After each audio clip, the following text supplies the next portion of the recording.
Hello and welcome. Today we will be showing how to send the room temperature to Android using the DHT11 sensor.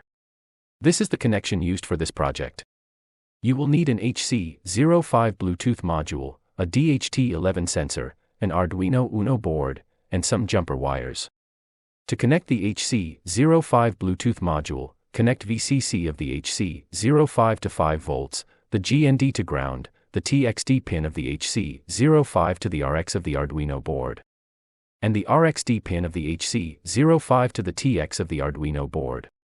To connect the DHT11 sensor, connect the VCC to 5 volts, connect the signal to digital pin 7, and connect the GND to the ground. Here is the explanation of the code for this project. Hashtag include DHT.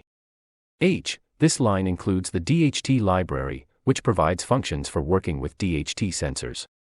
Hashtag define ditpin 7. This line defines a constant ditpin and assigns it the value 7. This constant represents the digital pin on the Arduino board to which the DHT sensor is connected. Hashtag define DHT-TYPE DHT11. This line defines a constant DHT-TYPE and assigns it the value DHT11. This constant specifies the type of DHT sensor being used, in this case, a DHT11. DHT ditpin, DHT-TYPE. This line initializes a DHT object named DHT with the specified pin, ditpin, and sensor type, DHT-TYPE. Void setup. This is the setup function, which runs once when the Arduino is powered on or reset. It is used to initialize the board and set up any necessary configurations. Serial.begin, 9600. This line initializes the serial communication at a baud rate of 9600. This allows the Arduino to communicate with a connected computer via the serial monitor. Serial. Println, DHT-XX test. This line prints the message, DHT-XX test, to the serial monitor. It's a simple indication that the program is starting. DHT.begin. This line initializes the DHT sensor.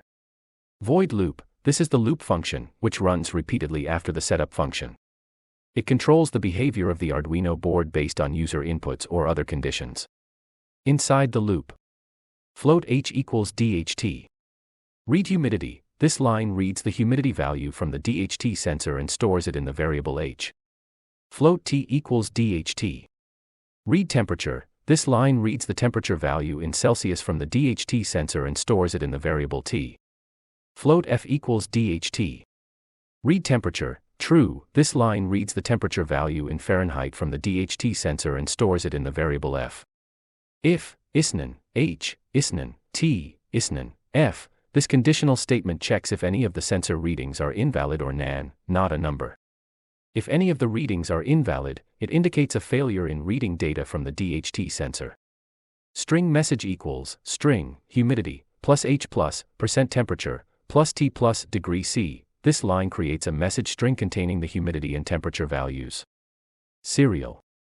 Println, message. This line prints the message to the serial monitor, which will display both the humidity and temperature. Delay, 2000. This line introduces a delay of 2000 milliseconds, 2 seconds, using the delay function. This delay controls the frequency at which temperature and humidity readings are taken. In this case, the sensor is read every 2 seconds. To connect this to our Android phone, we will need to use an app called Serial Bluetooth Terminal to be able to see the output of the DHT11 sensor. Thanks for watching.